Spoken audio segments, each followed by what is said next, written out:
Hey everybody, welcome to another Tausken review. Today we're going to be taking a look at Slay the Spire, a game which uniquely blends roguelike mechanics with card gameplay. It's a pretty fun and original, interesting idea. The basic premise is pretty simple. You basically pick a class of which there's 4 and then attempt to survive to the end of 3 acts. The minute-to-minute gameplay is pretty solid with lots of interesting choices and decisions to be made. It's your pretty traditional card game. You'll be given a handful of cards and then choose which ones to play, some of which are defensive and offensive to use.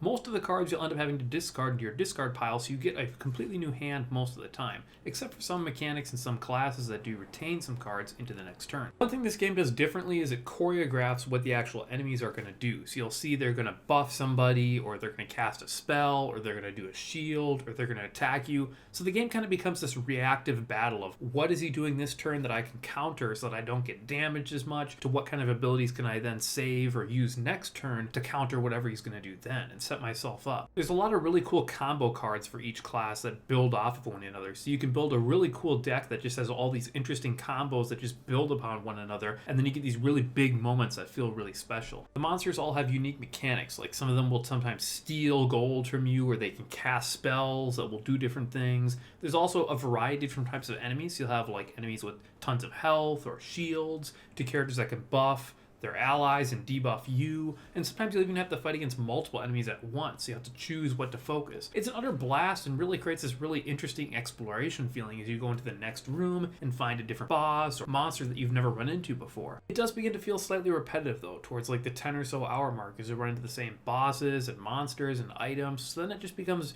predictable. You start to know what you need to do to counter these enemies. To mix things up a bit, they do have things like the daily challenge, where they give you unique mechanics, like you'll draft cards instead of starting with a preset one, or only having a predictable path you can go down, or restricting usage of certain things, or playing only a certain class. You can also customize your own playthrough how you want with different modifiers, which is kind of fun, but still, the game still feels very much repetitive after the 10 or so hour mark. There's just not enough difference in the amount of enemies. Each of the 4 different classes plays completely differently, and it helps to mix things up a bit because they all have unique and interesting mechanics. Playing as Ironclad, for example, will give you incredible defensive options and demonic powers. It's the most standard, I'd say, of the classes, but that doesn't make it boring at all. It still has unique mechanics and abilities around its demonic powers, and it can heal itself after combat. Defect is your more traditional mage-like class. Defect can call in orbs, which can deal damage after their turn, or use special cards to activate the orbs in different unique ways. The orbs also have unique mechanics, like the damage-based lightning and the defensive ice.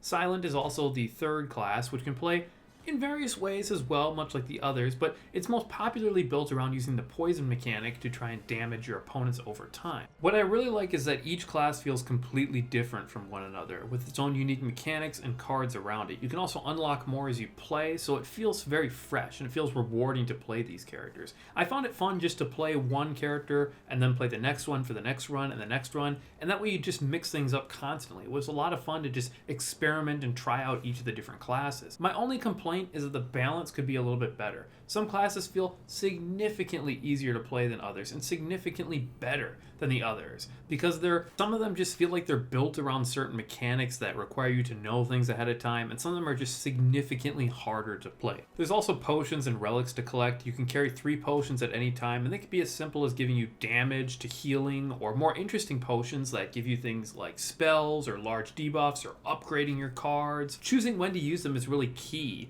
and you'll usually want to save them around special occasions. You'll also find relics, which are powerful items to buff your character. These can be game-changing, like healing your character, or making attacks stronger, or removing ability to do something but then giving you the ability to do another. It's pretty fun. They give you interesting ways to mix up playthroughs quite a bit. I do feel like the game can be a bit too RNG though at times. Sometimes it feels like you're just going to get slapped with really shitty card choices after every encounter and be stuck with a jack-of-all-trades deck that does nothing well. Careful knowledge of the game mechanics and knowing the cards can help you kind of get around this a bit, but still you can get really screwed over sometimes. You also get a slight choice in what direction you want to go at fork in the roads as you're moving up the path, so you might want to go one way or another to try and get a chest that has items, or find a shop that you can buy certain cards at, or maybe you want to fight more monsters to try and get more cards, maybe you want to avoid them to try and get to a resting spot where you can either upgrade your cards or heal. The graphics are decent, but some monsters feel like they definitely need some work in their graphical department. Like there's this guy that has his flailing arms that just looks ridiculous, but most of them I didn't really mind,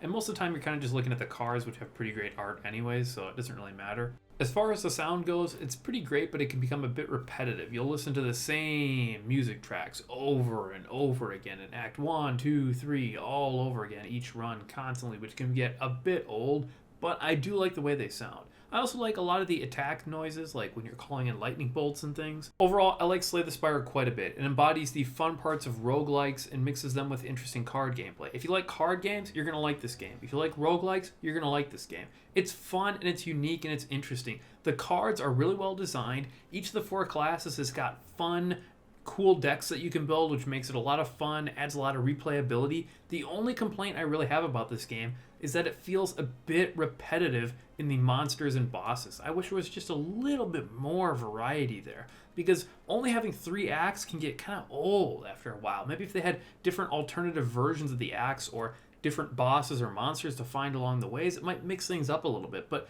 going through the same stuff over and over can get really repetitive. And so, Slay the Spire gets an 8 out of 10.